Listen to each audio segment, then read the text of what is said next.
Okay, so welcome to our deep dive. If you've driven down PCH in the South Bay lately, honestly, the headlines look pretty grim. We're losing these massive local icons like Ragin' Cajun Cafe closing after 32 years, Peet's Coffee shuttering locations. Right, yeah. If you just skim the surface, it really does look like local retail is in this death spiral. But the data we're looking at today suggests something else entirely. It's not a funeral, it's a pivot.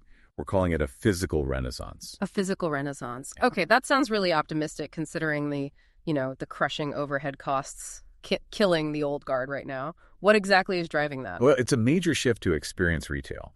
Just in the last 45 days, the Chamber of Commerce has added this wave of 7 hyper-specialized businesses. And we're talking everything from postpartum care to Wagyu Pho.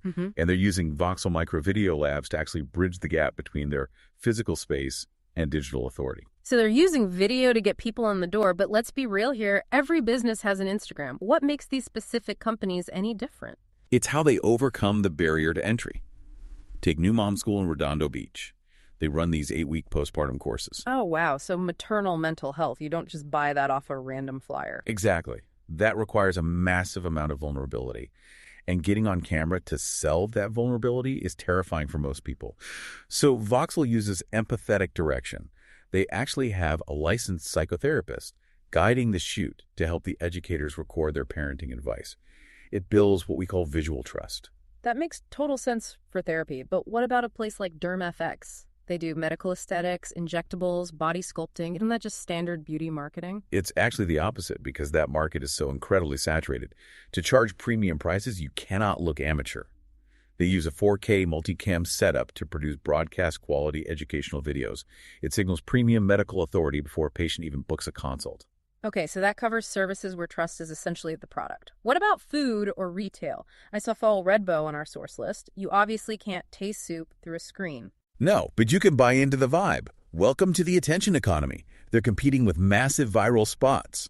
So Pho Redbo uses professional studio lighting to capture the rich texture of their Halal Wagyu and shaking beef. The visuals have to do all the heavy lifting. Speaking of visuals, me and my boo-boo caught my eye. They sell Pokemon cards and collectible plushies. That feels incredibly niche for a physical store on Hawthorne Boulevard. It is, which is exactly why they can't rely on just foot traffic. They use high-quality video podcasting to show off their specific inventory to collectors. They're turning a local shop into a destination by telling people, hey, these are not just toys. They're boo-boo moments. So for them, it's about reach. But for others on this list, it looks like it's purely about time management, like Blissful Method and Kiss Keep in Shape. Spot on. Lorena Pinto at Blissful Method does home styling and cleaning. She's working with her hands all day. She can't sit at a computer editing reels. So she uses Voxel's live-to-tape system. Wait, live-to-tape? Yeah, it means you record it and you're done. No slow post-production editing.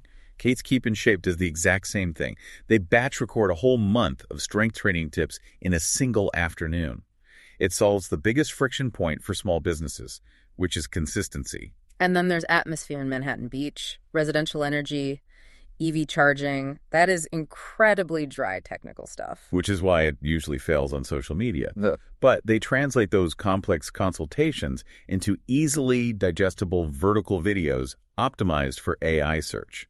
It's basically a 247 digital sales funnel educating homeowners on lowering bills. I do have to push back on one thing here, though. We're talking about a physical studio.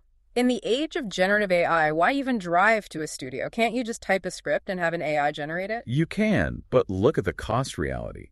This was the most surprising find in the research. If you want cinematic quality AI video, not the cheap, glitchy stuff, it costs about $1,500 for 50 minutes of footage because of the massive computing power required. $1,500. I completely assumed AI was the cheap option. Not at the high end. Meanwhile, Voxel's physical studio sessions start at $30. $30. That is a wild inversion. Reality is actually cheaper than the simulation. Precisely. And that's the core of the Chamber's new business growth blueprint. They aren't just giving these new members a one-day ribbon cutting anymore. They're offering a sustainable digital marketing asset with tangible ROI. It seems like the South Bay isn't dying at all. It's just pivoting to highly specialized, high-touch services that require a human signal to succeed. It's survival of the most authentic. An actual person in an actual room is becoming the premium product. Which leaves you, our listeners, with a provocative thought to chew on. In an era where synthetic AI video is rapidly becoming the expensive, lazy option, is authentic human presence recorded in a physical room becoming the ultimate luxury good for local businesses? It certainly looks that way. Thanks for diving in with us today.